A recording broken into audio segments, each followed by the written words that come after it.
देखिए, आज हम SC/ST एक्ट पढ़े, अनुसूचित जाति जनजाति हत्याचार निवारण अधिनियम 1989, प्रिवेंशन ऑफ एट्रोसिटी एक्ट 1989।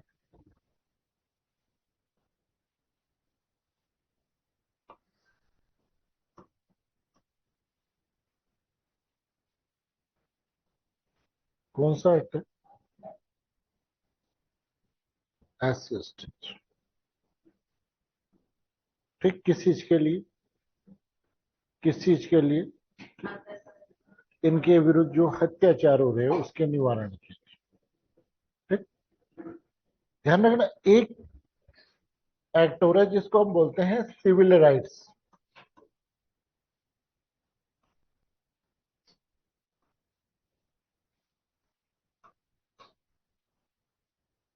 कौन सा एक्ट है? सिविल राइट्स, जिसको पहले अबोलिश ऑफ अनटचबिलिटी एक्ट कहते थे, यानी अस्पृश्यता निवारण अधिनियम 1955, 1955 का है। लेकिन इसका नाम बाद में चेंज कर दिया गया और फिर क्या बना दिया गया? Civil rights act 1955। ठीक, इस एक्ट दोनों में फर्क है। अनटचबिलिटी को कॉन्स्टिट्यूशन के आर्टिकल 17 में ऑफेंस बनाया गया। अनटचबिलिटी को क्या बनाया गया?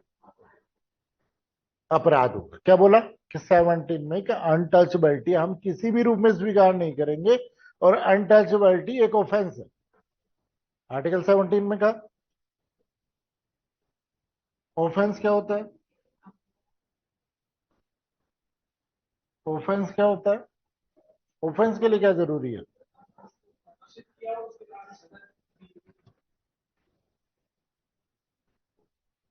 हेलो?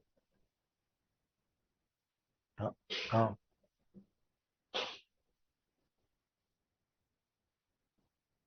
है ना? कहां थे? है ना? ऑफेंस क्या होता है?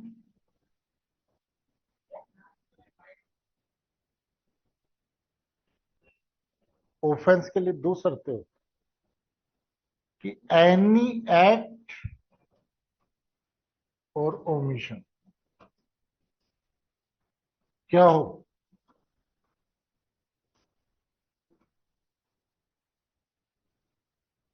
Punishable by law. तो यानी कोई भी कार्य और लोग जो दंडनीय है वो अपराध। तो कॉन्स्टिट्यूशन में केवल ये बताया कि दिस इज ऑफेंस, कि क्या होगा? अपराध हो, लेकिन दंड नहीं बताया, है ना? इसलिए उसे दंड यानी अपराध बनाने के लिए कौन सा एक्ट पारित किया गया?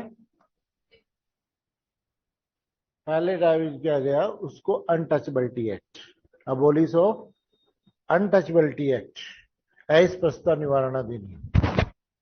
लेकिन बाद में क्या हुआ कि एक भेदभाव सा लगने लग गया इस एक्ट के नाम से, तो इसलिए फिर रात में इसको नाम को चेंज करके सिविल राइट्स एक्ट कर दिया 1955, और उसमें अनटचेबिलिटी को ऑफेंस बना दिया कि जिसके लिए 6 माह का कारावास और जुर्माने का प्रावधान कर दिया। ठीक। बाद में SC ST के नाम पे अपराध होने लगे। अब पहला क्वेश्चन यही है आपका कि भाई SC ST कौन होंगे। तो अगर आप बैरेट पढ़ो तो वो ये कह रहा है कि भाई आर्टिकल 66 260 366 का क्लोज 24 और 25 में जो दिया हुआ है वो SC ST है, पूरी लाइन। अब उसको सारी को याद कर लोगे तो SC और ST का आइडेंटिफिकेशन कैसे करेंगे। तो 1953 में एक आयोग गठित किया गया था जिसका नाम था काका कालेकर आयोग। क्या नाम था? काका कालेकर आयोग, कालेकर आयोग 1953। और उसने 1955 में अपनी सिफारिश की थी। 1955 में अपनी सिफारिश दी थी किस बात की कि SC में कौन होगा और ST में कौन होगा, कि SC में कौन आएगा और ST में कौन आएगा। ठीक।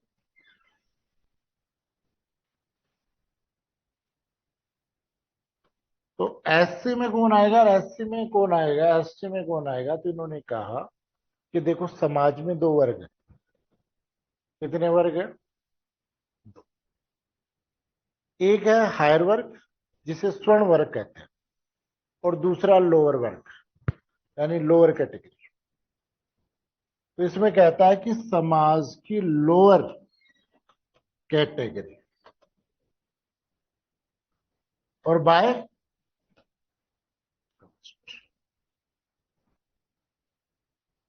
है ना, कि लोअर कैटेगरी की कास्ट जो क्या है सोसाइटी की मेन स्ट्रीम में है, समाज की मुख्य धारा में।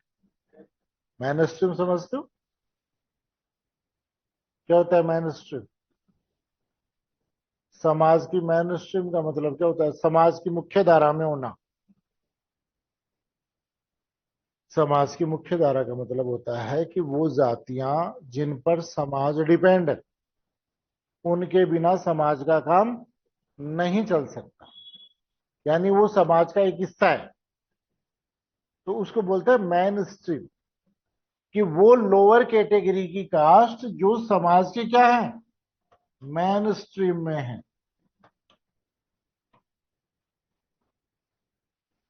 कि समाज की मेन स्ट्रीम में है, मुख्य धारा में। और जो सामान्यतः लोअर कैटेगरी का काम करती हैं, निम्न श्रेणी का कार्य करती है, और जिन्हें अनटचेबल माना जाता है।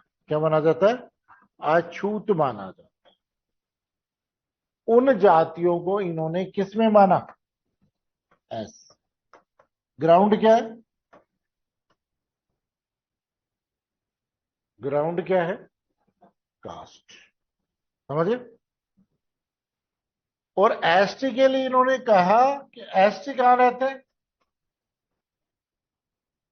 समाज की मेन स्ट्रीम में है क्या? फिर समाज से तो कोई लेना देना ही नहीं। क्या करते हैं कि जंगलों में रहते हैं और इनकी आजीविका का मुख्य स्रोत या तो फॉरेस्ट प्रोडक्ट, वन्य उत्पाद, या चोरी लूट डकैती, इनका मुख्य कार्य। उनको इन्होंने किस में माना? एसटी। तो कहने का मतलब ये कहां रह रहे हैं? जंगल में रह रहे हैं। क्या कर रहे हैं? या तो उधर से कोई गुजर रहा है तो उसको लूट लिया, नहीं आया आके चोरी करके चले गए, बाकी रेस्ट प्रोडक्ट से काम चला रहे हैं। नहीं, अब एक बात बताओ, अगर हम इक्विलिटी की बात करें, समानता की बात करें, तो एक तो स्वर्ण वर्ग है अच्छी स्थिति में, और एक ये वर्ग है, ये अभी मेन स्ट्रीम में ही नहीं है, ये लोअर कैटेगरी में अनटचेबल्ड है, इसको कोई इंसान ही नहीं मान रहा। अगर हम इन्हें आरक्षण नहीं दें तो क्या ये मेन स्ट्रीम में आ सकते हैं, इक्वलिटी आ सकती है समाज में? पॉसिबल है। तो इसलिए हमने ही रिजर्वेशन का प्रावधान कर दिया। देखो, अगर रिजर्वेशन का प्रावधान नहीं होता तो इक्वलिटी क्या हो जाती भाई? रेखा कैसे होती कि भाई स्वर्ण ऊपर जा रहा है, दलित नीचे आ रहा है? विद्रोह हो जाता। आरक्षण नहीं होता तो क्या हो जाता? विद्रोह हो जाता। इसलिए डॉक्टर भीमराव अंबेडकर ने इक्वलिटी के लिए कि भाई क्या करें, इनको थोड़ा सा ऊपर करो, इनको थोड़ा सा नीचे करो, लोग बराबर आ जाएंगे। इसलिए SC ST। लेकिन आरक्षण आने से और समाज में अत्याचार रुकने से दोनों में फर्क है। इसलिए SC ST के लोगों को प्रोटेक्शन देने के लिए एक्ट बनाया। समझे? कि SC ST के लोगों को क्या किया गया कि उनके खिलाफ जो अत्याचार है उन्हें रोकने के लिए एक्ट बनाया। तो सबसे पहले हम इसकी बात करते हैं ऑब्जेक्ट की। ऑब्जेक्ट से एक क्वेश्चन बनता है कि भाई SC ST एक्ट क्यों बना? भाई SC ST, तो पहला तो है कि इनके अगेंस्ट जो अत्याचार हो रहा है, हिंसा हो रही है, उसको रोकने के लिए पहला उद्देश्य। अनुसूचित जाति और जनजाति के विरुद्ध जो अत्याचार हो रहा है उसको रोकने के लिए। ठीक। अब एक बात बताओ, आपने किसी के खिलाफ केस किया, उसकी बेल हो गई, ठीक। मेरी कोर्ट का एक मामला बताता हूँ।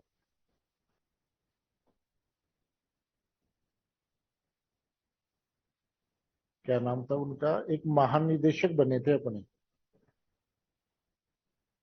दिमाग नाम से दिमाग से निकल रहा है, पुलिस ऑफिसर थे, और वो राजस्थान में महानिर्देशक रहे पुलिस के। दिमाग से निकल रहा है क्या नाम। वो जब पहले पोस्टिंग हुई थी ना उनकी, तो सबसे पहले, नहीं, शर्मा ही थे, पहली पोस्टिंग हुई थी ना, तो पहली पोस्टिंग में इन्हें एसी, पहले तो SHO लगाते हैं IPS को कुछ दिन, फिर उसके बाद में ACP का काम देते हैं, यानी CO का काम देते हैं। तो उनकी रामगंज CO की पोस्टिंग लगी। ठीक। उस दौरान उन्होंने एक कोई नकली RC बनाने वाले को पकड़ा था। ठीक। नकली RC और नकली परमिट। फिर वो उसके बाद IPS रह लिया, सारे जिलों में SP रह लिया, IG रह लिया, DIG रह लिया, पुलिस का निदेशक हो गया, रिटायरमेंट हो गया। उसके बाद में वो मेरे यहाँ कोर्ट में बयान देने आया था। यानी नौकरी की पहली प्रोसीडिंग के बयान कब दे के आ रहा है? After retirement. तो क्या अगर जनरल कोर्ट में SC ST की प्रोसीडिंग कर ले तो क्या इस एक्ट का उद्देश्य पूरा हो सकता है क्या? हो सकता है क्या? इसलिए इन्होंने, दूसरा ऑब्जेक्ट क्या था कि प्रोसीडिंग को स्पीडीली करने के लिए हम क्या करेंगे, कोर्ट एस्टेब्लिश करेंगे। कौन से? स्पेशल कोर्ट और exclusive special court. Special court और एक्सक्लूसिव स्पेशल कोर्ट में क्या अंतर है? देखो, जहां पर भी SC/ST एक्ट का केस आता है और स्पेशल कोर्ट नहीं बना, तो मामला किसको जाएगा? ट्रायल कौन करेगा? तो जब उस केस की ट्रायल सेशन कर रहा है तब उसे स्पेशल कोर्ट माना जाएगा।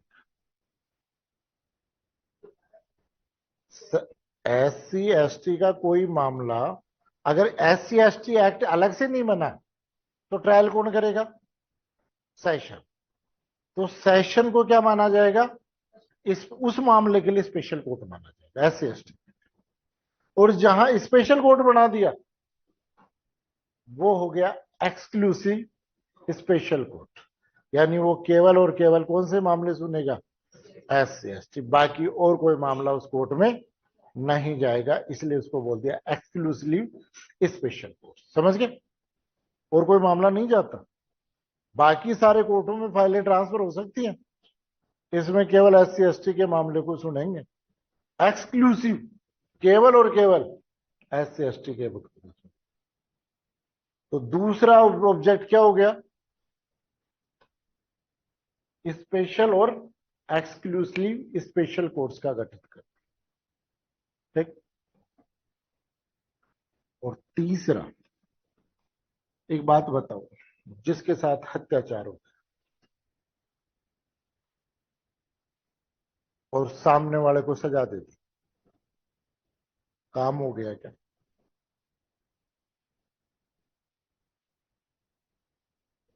भाई, जो पीड़ित है उसको उपचार मिलना चाहिए कि नहीं मिलना चाहिए? तो एक बात बताओ कि मान लो एक SC/ST जनरल के बंदे ने SC/ST के बच्चे को नुकसान पहुंचा दिया, हाथ पैर तोड़ दिए मान लो, उसकी ट्रायल भी हो गई, पनिशमेंट भी हो गई, ठीक है। अब लेकिन उसका क्या करें भाई साहब? वो 3 महीने से तो खाट पे पड़ा हुआ है और अभी भी केवल हिल डुल ही रहा है, तो उसका रिहैबिलिटेशन करना जरूरी है कि नहीं है? तो पीड़ित का पुनर्वास। समझ गए? तो SC/ST एक्ट के कितने ऑब्जेक्ट हो गए? एक तो हत्याचार को रोकना, दूसरा कोर्ट बनाना, और पीड़ित को पुनर्वास करना, रिहैबिलिटेशन। ये 3 ऑब्जेक्ट है। और अगर चौथा ऑब्जेक्ट मैं ये दूं, छुआछूत को रोकना, और आपसे पूछे कि SC/ST एक्ट का कौन सा उद्देश्य नहीं है, तो कौन सा नहीं है? आगे बात, ये किसका है? Civil rights. ये किसका है? सिविल राइट एक्ट का है। तो ऑब्जेक्टिव से पहला क्वेश्चन यही बनता है और नेगेटिव फॉर्म में बनता है कि SC/ST एक्ट का कौन सा उद्देश्य नहीं है, क्योंकि जो भी पढ़ता है वो कहां से पढ़ता है? सेक्शन फर्स्ट से पढ़ता है, ऑब्जेक्ट तो कोई देखता ही नहीं। और वो फिर क्वेश्चन कहां से बनाता है? एग्जामिनर ऑब्जेक्ट से बनाता है कि निम्न में से कौन सा ऑब्जेक्ट नहीं है। पहला ऑब्जेक्ट ये दे दिया, प्रिवेंशन, दूसरा कोर्टों का एस्टेब्लिश, तीसरा रिहेबिलिटेशन, और चौथा छुआछूत को रोकना। और 100% सेकंड पे तो बिना पढ़े टिक करोगे नहीं? ये तो है, रोकना भी है, या फिर पुनर्वास पे आकर के करोगे। छुआछूत को तो मान के चलोगे, छुआछूत को तो रोकना है। सेक्शन 3 में भी कहां देख रखा है क्या छुआछूत? और मैं भी ये कहा कि पब्लिक सूचक शब्द कैसे अनादर करने के इंटेंशन से उच्चारित करे, तो अनटचबिलिटी के लिए तो कोई कुछ है ही नहीं सेक्शन 3 में ऑफर। उसके लिए कहां जाना पड़ेगा? सिविल राइट्स में जाना पड़ेगा। तो यही आपसे बनाता है, और इसको अपने बैरेट के नीचे लिख लो कि अनटचबिलिटी इसका उद्देश्य नहीं है। और यही क्वेश्चन बनाता है एग्जामिनर। पहला क्वेश्चन कहां से बनाता है? ऑब्जेक्ट से बनाता है, और ऑब्जेक्ट में नीचे लिख लो कि छुआछूत रोकना इसका इंटेंशन, उद्देश्य नहीं है, केवल 3 है।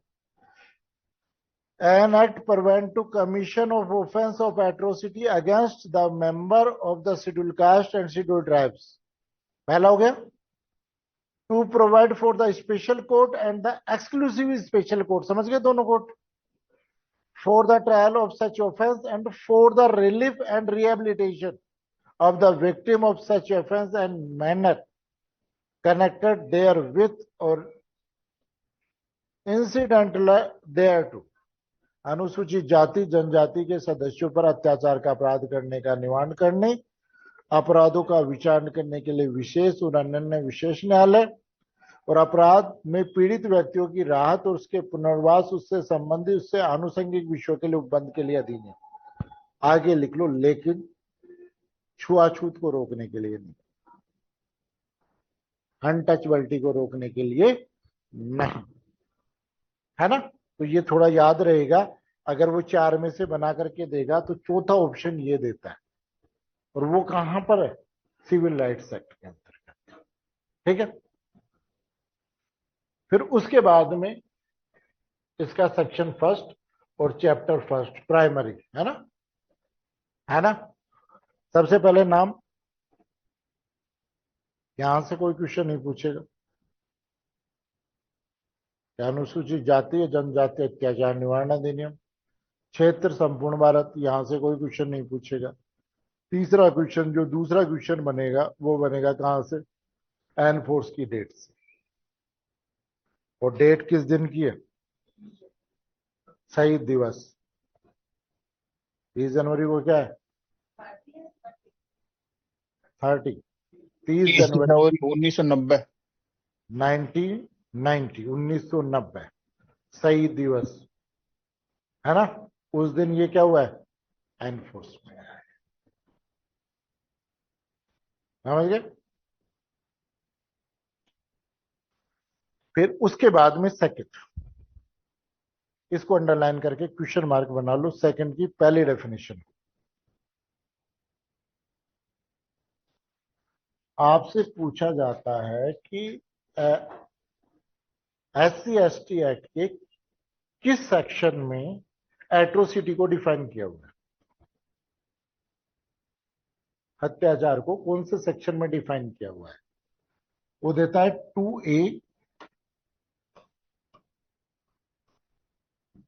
2B, सेक्शन 3 और सेक्शन 4।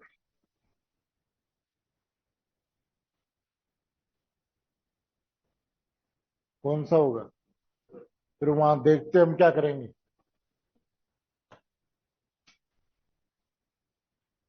तीन में तो इसे पनिशेबल बनाया है, 3 में तो क्या है, अपराध बनाया है, और डिफाइन कहां किया गया है, 2A।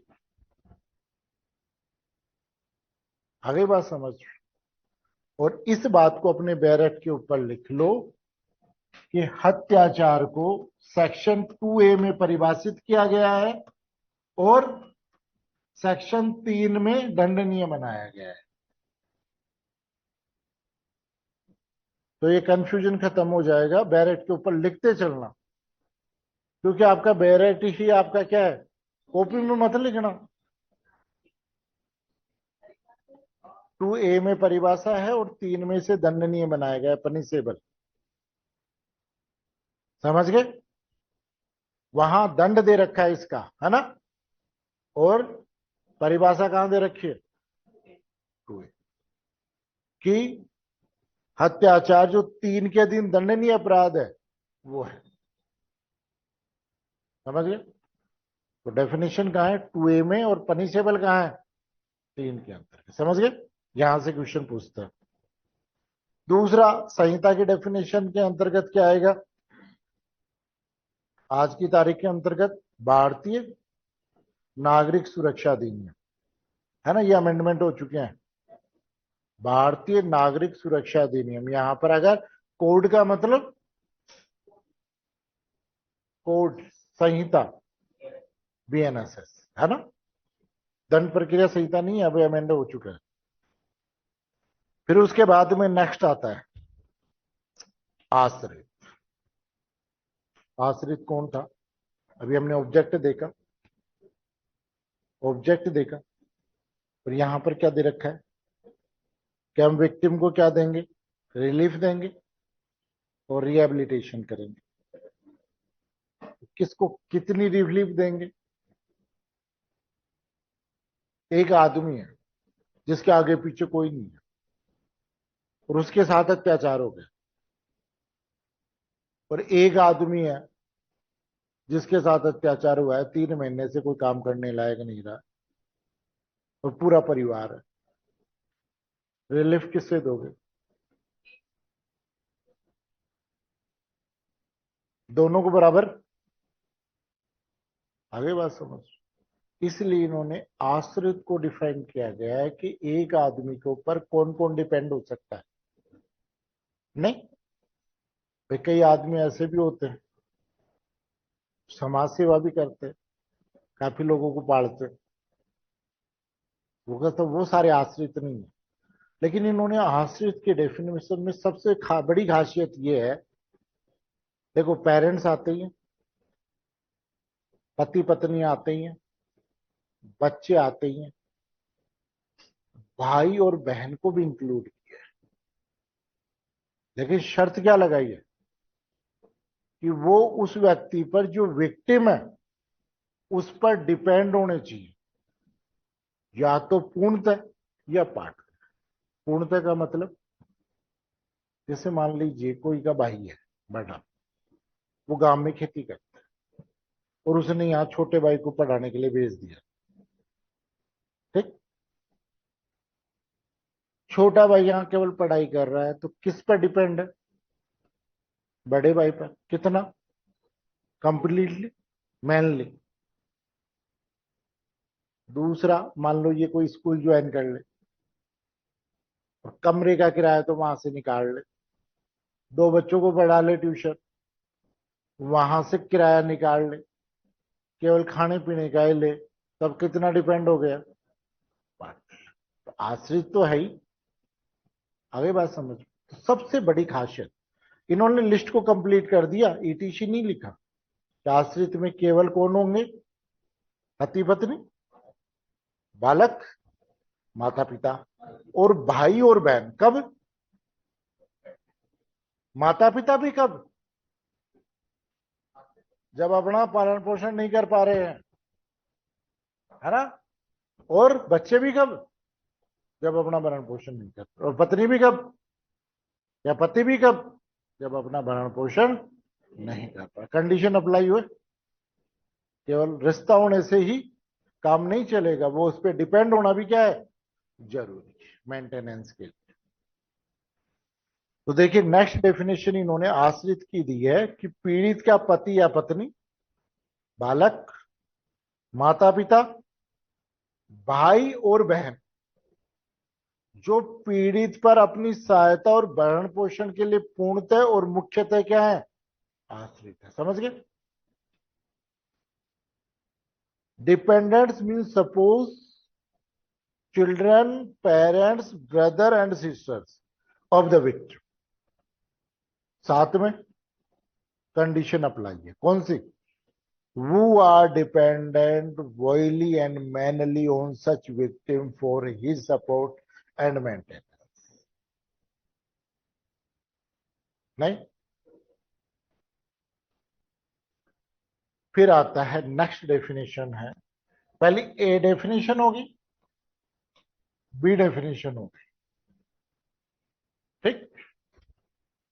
फिर इसमें 2015 में अमेंडमेंट हुए थे। किसमें? एक्ट में, बहुत सारे।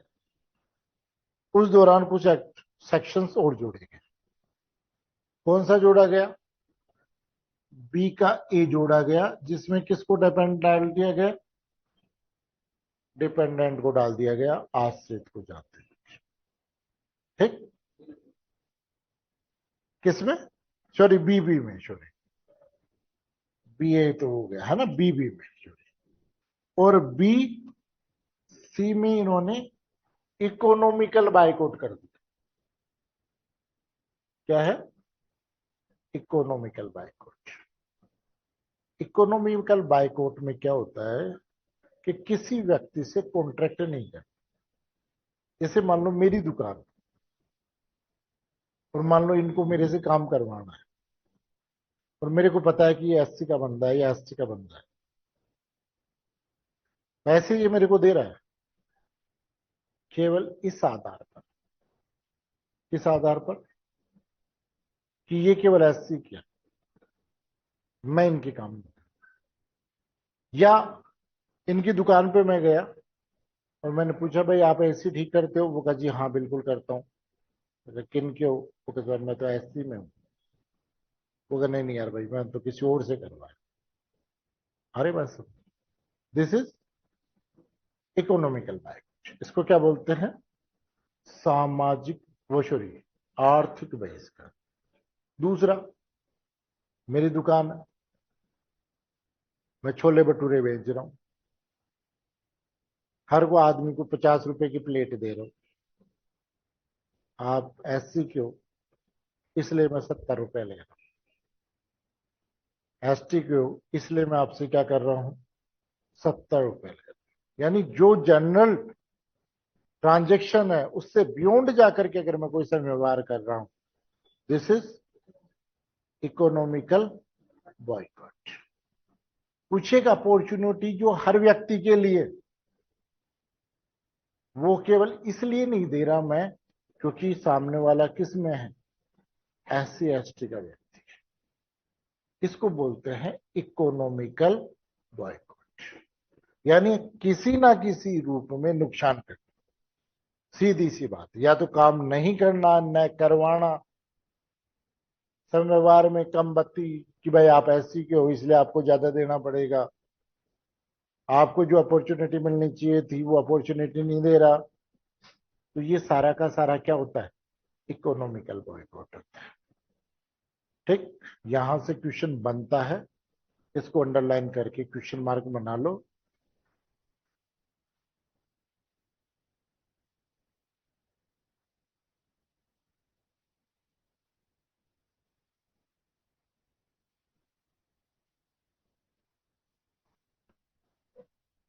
Economical boycott means a refusal to deal with work for hire or do business with other person। समझ गए?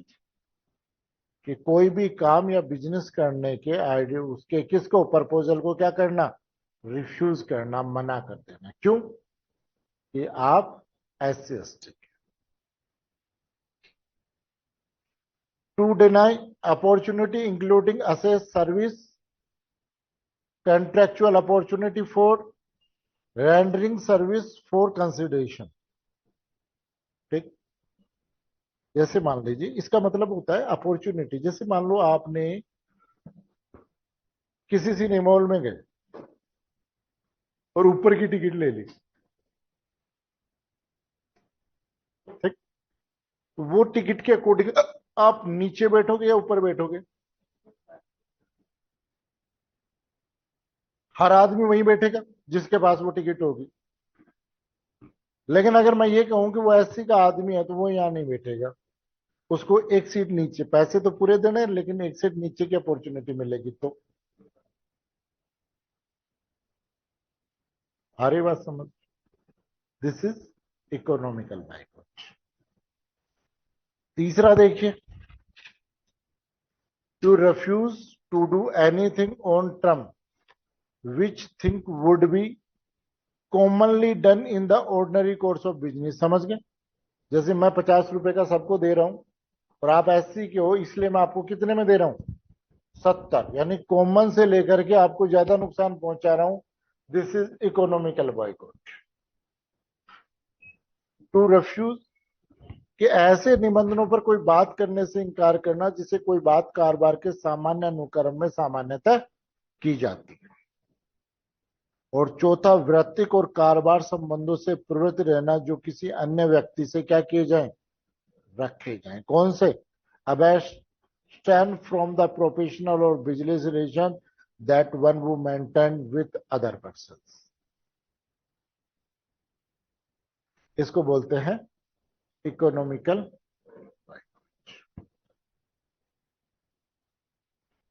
फिर आता है एक्सक्लूसिवली स्पेशल कोर्स। ध्यान रखना, ए, बी, बीबी और बीसी चारों डेफिनेशन से क्वेश्चन पूछता है एग्जामिनर। या तो कोडिंग पूछता है या क्वेश्चन पूछता है, चारों को तैयार करना है। पांचवा, बीडी एक्सक्लूसिवली स्पेशल कोर्स, समझ गए, जो केवल SC ST के मामले ही देखेगा, इस एक्ट के मामले ही देखेगा। वो कौन सा हो गया? इस अधिनियम में अन्य रूप से विचार करने के लिए 14 फर्स्ट के दिन स्थापित अनन्य विशेष न्यायालय स्थापित है ना। Exclusively special court establish under subsection first of section 14 exclusively to try the offense under this act। फिर बात करते हैं फॉरेस्ट राइट। ये जनजातियों के लिए है। किसके लिए? इसके लिए अलग से एक्ट बना हुआ है, वन अधिकारों की मान्यता 2006, वो वन अधिकार है। फिर हाथ से मेला न उठाने के लिए एक एक्ट बना हुआ है, पुनर्वास अधिनियम 2013 की 2 फर्स्ट के अंतर्गत हाथ से मेला उठाने वाले कर्मियों को नियोजित और प्रतिषेध करने के लिए जो एक्ट बना है उससे अर्थ लिया जाएगा। फिर आता है पब्लिक सर्वेंट। पब्लिक सर्वेंट में यहां 3 आदमी आते हैं। कितने आते हैं? 3। कितने? 3। पहला तो जो आईपीसी में या बीएनएसएस के सेक्शन में डिफाइन है। बीएनएसएस के कौन से सेक्शन में डिफाइन है?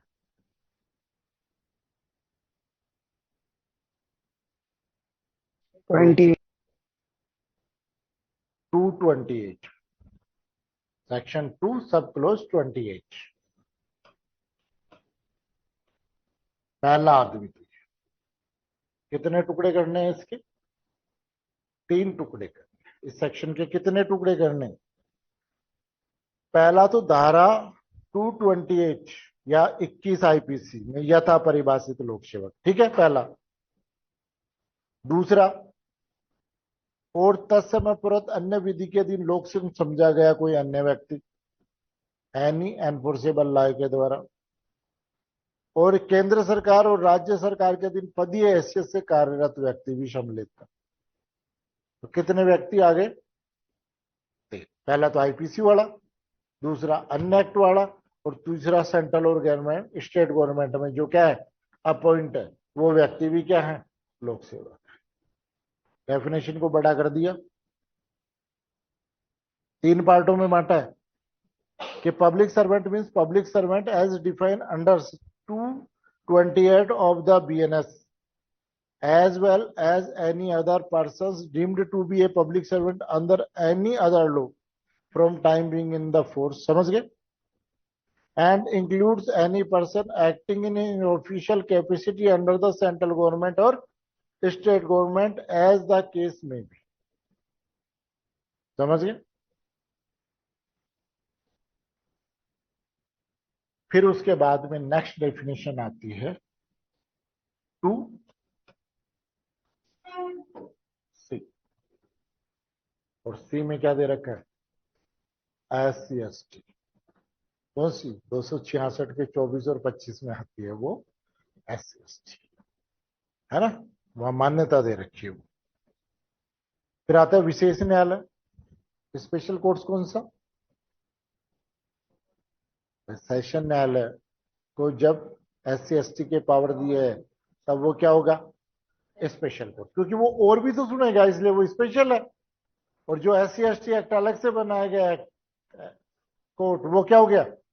एक्सक्लूसिव। दोनों का अंतर समझ में आया ना। जो 14 में विशेष न्यायालय के रूप में विनिर्दिष्ट कोई लोक सेवक है। विशेष लोक अभियोजक कौन? जो सेक्शन 15 में अपॉइंट है, और एक्सपीरियंस कितना चाहिए? 15 में लिख लीजिए। स्पेशल पीपी के लिए अनुभव 7 वर्ष का होना जरूरी है।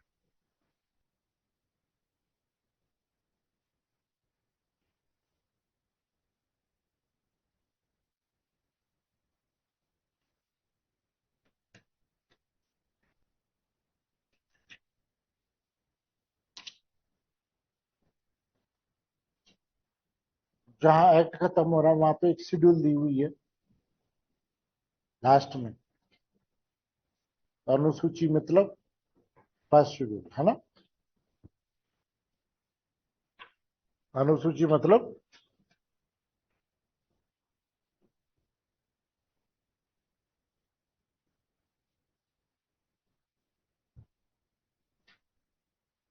फिर आता है सोशल बायकॉट। सोशल बायकॉट सामाजिक बहिष्कार, सीधी भाषा में हुक्का पानी बंद। सुना होगा कि भाई पहले समाज वाले मीटिंग करके क्या करते थे, हुक्का पानी बंद। नहीं, हुक्का पानी बंद करने में क्या होता था कि कोई भी व्यक्ति उससे कोई व्यवहार नहीं रखेगा सामाजिक रूप से, न तो उसके जाएगा न आएगा, न कोई प्रोग्राम में जाएगा न आएगा। इसको बोलते हैं क्या, हुक्का पानी बंद। इसको बोलते हैं सोशल बायकॉट।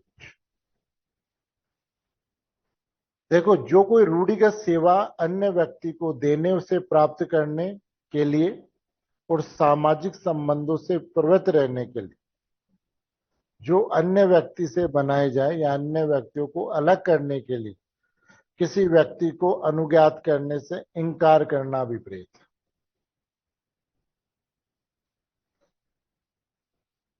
है बेटा। है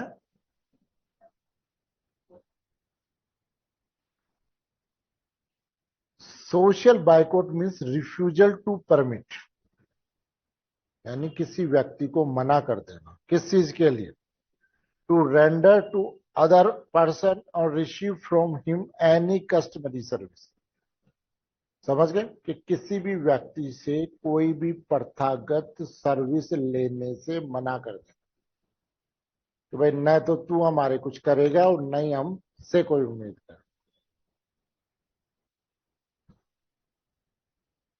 और अबस्टन फ्रॉम सोशल रिलेशन, सामाजिक संबंधों से मना करना।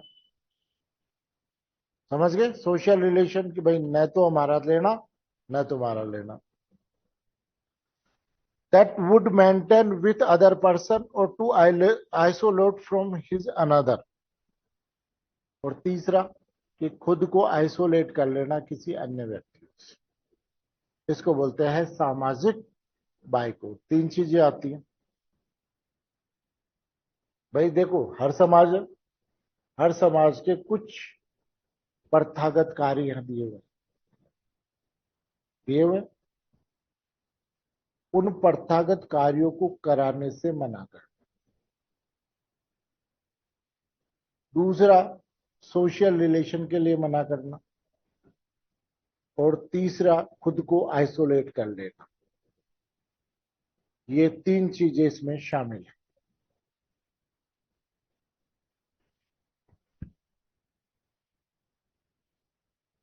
फिर आ जाइए, नेक्स्ट डेफिनेशन दे रखी है विक्टिम।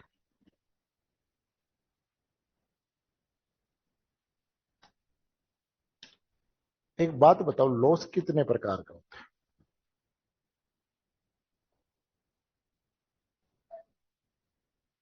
है? लॉस कितने प्रकार का होता है? देखो, एक चीज में बताओ, पहले लॉस दो तीन चीज का ही होता था। या तो धन का, नहीं, या पर्सन का, शरीर का, रेपुटेशन का। आजकल जो लॉस है ना, जब हम छोटे थे ना, हमारे को गांव में कौन पीट जाए यही पता नहीं था। नहीं, और अगर घर जाके कह देते थे कि वो पीट दिया, नहीं, स्पेशली स्कूल में पिट गए, तो कोशिश दो तीन दिन यही रहती थी कि घर वालों को ये ना पता चले कि मास्टर जी ने पीट दिया।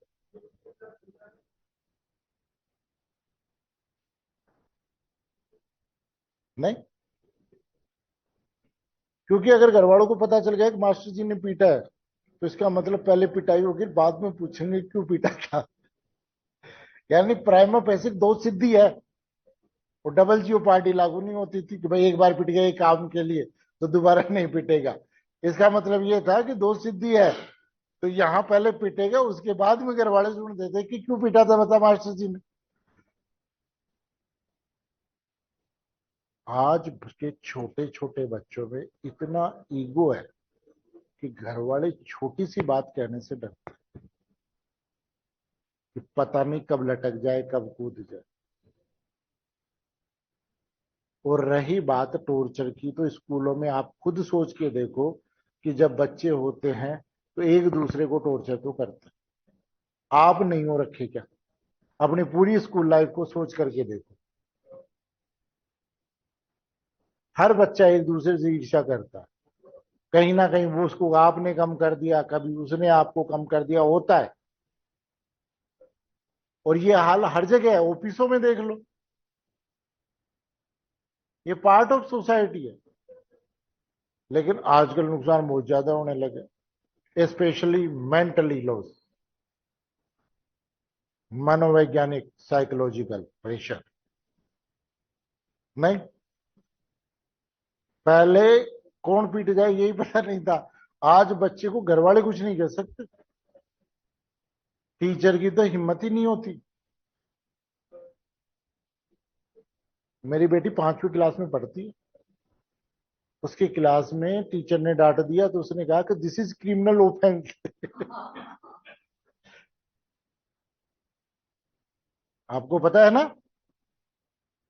फिर उसने उसकी माँ को फोन कर दिया कि मैंने आपके बच्चे को ये कहा कि मैं पीट दूंगी, तो उसने मेरे को ये बोला। माँ गई को स्कूल में और पूरे स्टाफ में उठा लिया कि मेरे बच्चों को कैसे कहा, इसके खिलाफ कार्रवाई करो। फिर लास्ट में माफी मांग करके नौकरी बचाई। तो आजकल कुछ शब्द और जुड़ गए, है ना, इसको अपन कल देखेंगे, है ना। बाकी एक बार इस सारे डेफिनेशंस को आप देख करके आओगे, कल अपन रिवीजन करेंगे, क्या क्या क्वेश्चन बनता है उसको आप आइडेंटिफाई करके आओगे, और बाकी फिर कल हम करते हैं, है ना। कल शाम को 5 बजे मिलते हैं। बाकी जजमेंट वाले रुक जाना, जजमेंट के भी 5 मिनट में कैसे